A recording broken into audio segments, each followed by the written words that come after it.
ಎಲ್ಲರಿಗೂ ನನ್ನ ನಮಸ್ಕಾರ. ನನ್ನ ಹೆಸರು ಚೈತ್ರ ಕೆ.ಎಂ. ನಾನು ಸ್ವಧರ್ಮ ಕರಿಯರ್ ಕ್ವೆಸ್ಟ್‌ನ ಸ್ಟೂಡೆಂಟ್. ಕರಿಯರ್ ಕ್ವೆಸ್ಟ್‌ಗೆ ಜಾಯ್ನ್ ಆಗಿರೋದು ತುಂಬ ಖುಷಿ ಇದೆ. ನನ್ನ ಸ್ವಧರ್ಮ ಯಾವುದು ಅನ್ನೋದ್ರ ಬಗ್ಗೆ ನಂಗೆ ಕ್ಲಾರಿಟಿ ಸಿಕ್ಕಿದೆ. ನಾನು ಮುಂದೆ ಏನು ಮಾಡಿದ್ರೆ ಎಂಜಾಯ್ ಮಾಡ್ತೀನಿ ಅನ್ನೋದು ಅರ್ಥ ಆಗಿದೆ. ಸ್ವಧರ್ಮ ಕೋರ್ಸ್ ಹೇಗೆ ಡಿಸೈನ್ ಮಾಡಿದ್ದಾರೆ ಅಂದರೆ, ಮೊದಲನೇದಾಗಿ ಇಲ್ಲಿ ಸೆಲ್ಫ್ ಡಿಸ್ಕವರಿ ಇರುತ್ತೆ ಆ್ಯಂಡ್ ಸೈಂಟಿಫಿಕ್ ಡಿಸ್ಕವರಿ ಇರುತ್ತೆ ಮತ್ತು ಆಸ್ಟ್ರಾಲಜಿ ಮತ್ತು ನ್ಯೂಮರಾಲಜಿ ಡಿಸ್ಕವರಿ ಕೂಡ ಇರುತ್ತೆ.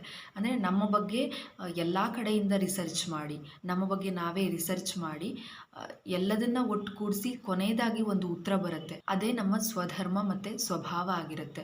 ನಮ್ಮ ಸ್ವಧರ್ಮಕ್ಕೆ ತಕ್ಕಂತೆ ನಾವು ಕೆಲಸ ಮಾಡಿದ್ರೆ ಅದನ್ನು ಎಂಜಾಯ್ ಮಾಡ್ತೀವಿ ಅನ್ನೋದು. It was amazing. ಅಂದರೆ 21 ದಿನ ಏನಿದೆ ನಮ್ಮ ಬಗ್ಗೆ ನಾವು ವರ್ಕ್ ಮಾಡೋದು, ಆ ದಿನಗಳೆಲ್ಲ ನಂಗೆ ತುಂಬ ಅಂದರೆ ತುಂಬ ಖುಷಿ ಕೊಟ್ಟಿದೆ. ಯಾಕಂದರೆ ನನ್ನ ಇಷ್ಟಗಳೇನು, ನನ್ನ ಲೈಕ್ಸ್, ನನ್ನ ಡಿಸ್ಲೈಕ್ಸ್, ನಾನು ಯಾವ ಥರದವಳು ಅನ್ನೋದನ್ನು ನಾನೇ ರಿಸರ್ಚ್ ಮಾಡಿ ತಿಳ್ಕೊಳ್ಳೋದು. ನನಗೆ ನನ್ನ ಸ್ವಧರ್ಮ ಮತ್ತು ಸ್ವಭಾವದ ಬಗ್ಗೆ ಕ್ಲಾರಿಟಿ ಸಿಕ್ಕಿದೆ. ನನ್ನ ಪಾತ್ ಕ್ಲಿಯರ್ ಆಗಿದೆ. ನಾನು ಅದೇ ದಾರಿಯಲ್ಲಿ ಮುಂದೆ ಸಾಗ್ತೀನಿ. ನಾನು ಹೇಳೋದೇನೆಂದರೆ, ಪ್ರತಿಯೊಬ್ಬರು ಕೂಡ ಇದಕ್ಕೆ ಜಾಯ್ನ್ ಆಗಬೇಕು. ಇದನ್ನು ಅರ್ಥ ಮಾಡಿಕೊಂಡ್ರೆ ಬದುಕು ಸುಂದರ. Thank you so much. ನನ್ನ ಲೈಫ್ಗೆ ಬಿಗ್ಗೆಸ್ಟ್ ಟರ್ನಿಂಗ್ ಪಾಯಿಂಟ್ ಅಂದರೆ ಈ Swadharma course. Thank you so much.